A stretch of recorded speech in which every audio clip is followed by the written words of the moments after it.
On a taxing day in 2019, a group of archaeologists is finally on the verge of getting their payoff. They've been excavating a site in southern Israel, but now all the hard work is close to bearing fruit. In the ground beneath them is a special container. And with a little analysis, the researchers will come to believe that this object may represent hard evidence that a certain figure from the Bible really existed.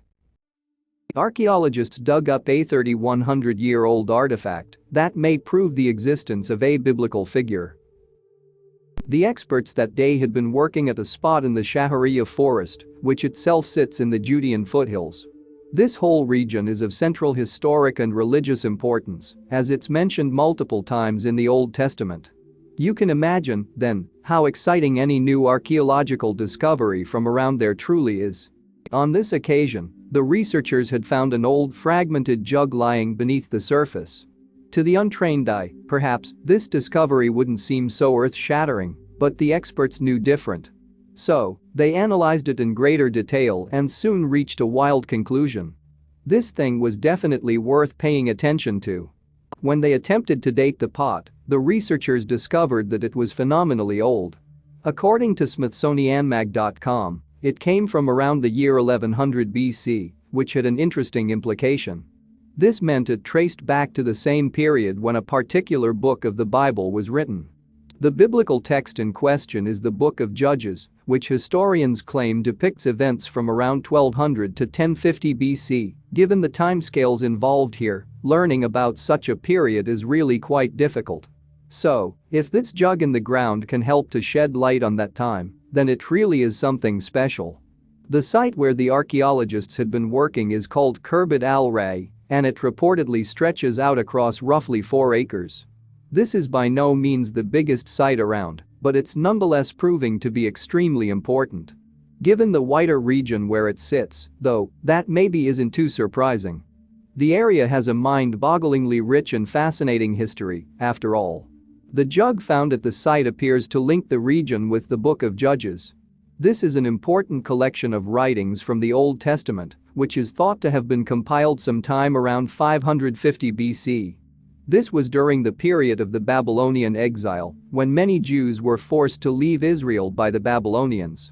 Given this context, then, the Book of Judges is largely focused on how foreign powers were influencing Israel. The text posits that this situation was occurring because inhabitants of the land were worshipping deities of a people known as the Canaanites. In response, the Hebrew God punished them by allowing their land to fall to foreign invaders. The Book of Judges is defined by a repeated rise and fall in the fortunes of Israel's people. The citizens will experience a time of hardship under foreign occupation, but they will then ask for God's aid.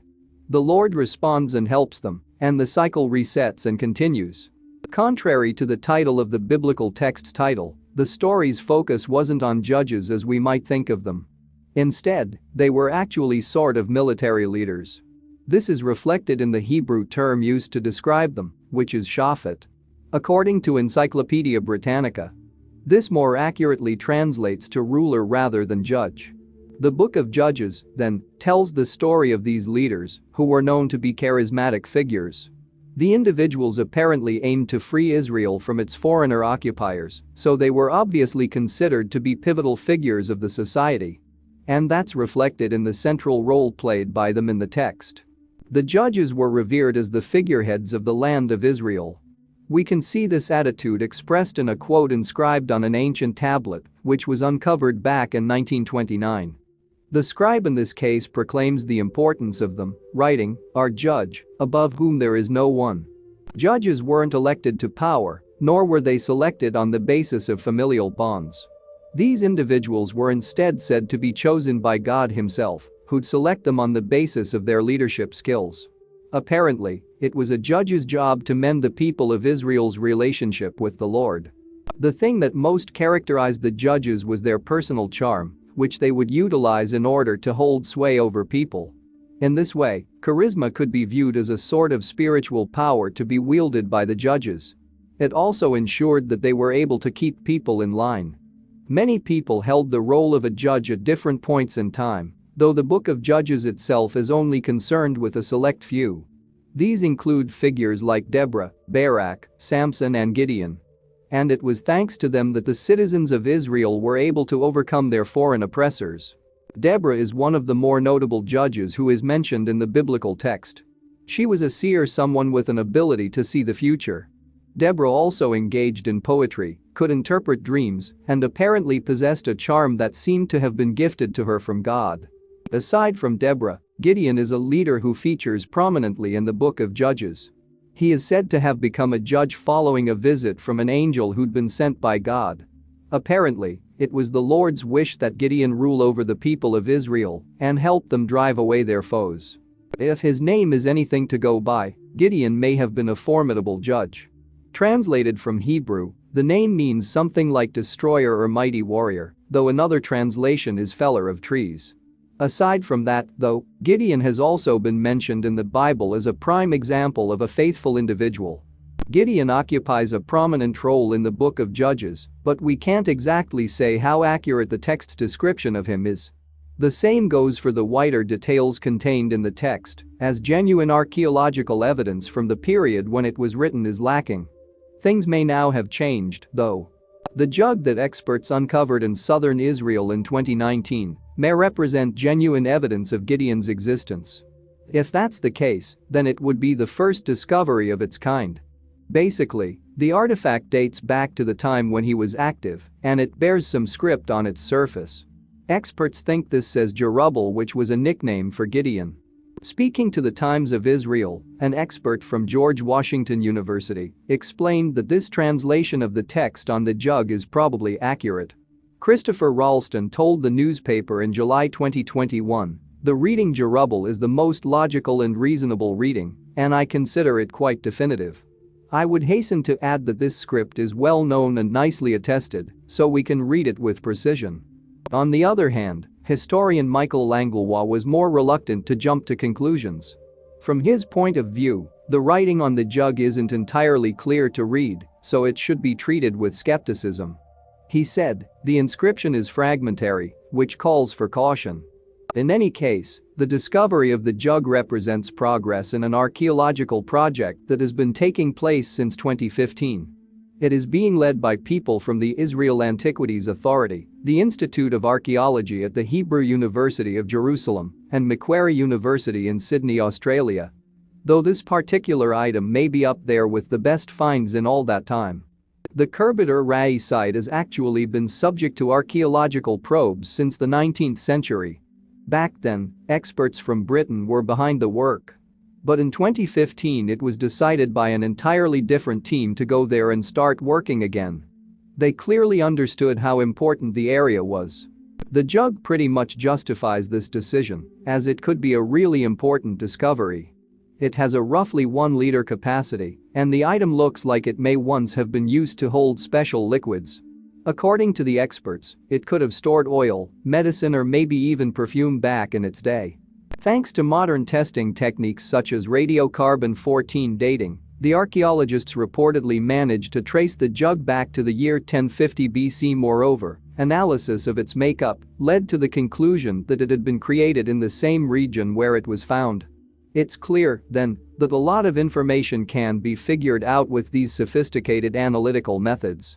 The researchers don't have the ability to figure absolutely everything out, though. There are still things left open to interpretation, like the ink used on the jug. It's been suggested that this substance was made from iron oxide and black ash, which would align with other discovered artifacts from the same era. Having said that, such a theory hasn't been confirmed, according to the Times of Israel. The limited information researchers have to work with means that it's quite challenging to create a rounded story of the jug. One idea about the item, though, is that it was broken before being discarded. The container was found in several pieces inside some sort of storage unit, so it seems to have been swept up after being fragmented. Despite the more ambiguous aspects of the jug and its history, research has told us some things. When George Washington University's Christopher Rolstow examined it, he could draw on his expertise as a language and inscription expert to formulate his own thoughts about the object's history. Specifically, these related to the letters on its surface. The letters on the jug look and sound quite like Hebrew. But in actual fact, the alphabet isn't from that language. It's actually an alphabet from which Hebrew would evolve in the preceding centuries. Hebrew can trace its evolution back to this other text, so we can say that they're similar but not the same. Hebrew University of Jerusalem professor Yosef Garfinkel elaborated on the language seen on the jug in an interview with the Jerusalem Post. He told the newspaper in July 2021, the alphabetic script was invented by the Canaanites and the Egyptian influence right about 1800 BC. They continued to use this script, which evolved from Egyptian hieroglyphs in the Late Bronze Age and Iron Age I. The Hebrew and Phoenician scripts were developed only in the middle of the 10th century BC. What about the inscription itself, though? Why is it important that it says Jerubbaal? Well, experts Garfinkel and Saar Gaynor explained, the name is familiar from biblical tradition in the book of Judges as an alternative name for the judge Gideon ben Yosh. Gideon is first mentioned as combating idolatry by breaking the altar to Baal and cutting down the Asherah pole.